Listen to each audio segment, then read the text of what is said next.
અમદાવાદમાં 615માં સ્થાપના દિવસ નિમિત્તે 26 ફેબ્રુઆરીએ નગરદેવી ભદ્રકાળી માતાજીની ભવ્ય નગરયાત્રાનું આયોજન થશે, જે આસ્થા અને પરંપરાનો અનોખો સંગમ બની રહેશે।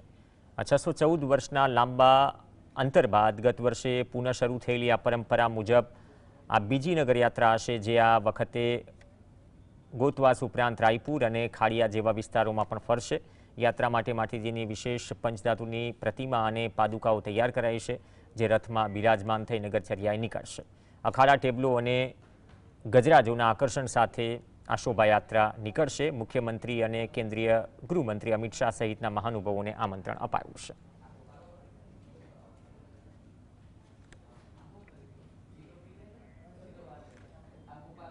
પહેલી ગઈ સાલ નગર યાત્રા જે ચાલુ કરી હતી, આ વર્ષે બી હવે પરંપરાગત રીતે આ વર્ષે બી ભદ્રકાળી માની નગર યાત્રા જે છે 26 તારીખે એ ભદ્રકાળી મંદિરથી નીકળી અને માણેક ચોક થઈને આ વખતે રાયપુર, ચકલા અને સારંગપુર આ જે થઈને ઢાળની પોળને થઈ ભદ્રકાળી મંદિર થઈને અને માલસી મંદિરથી નિજ મંદિર પાછા આવશે।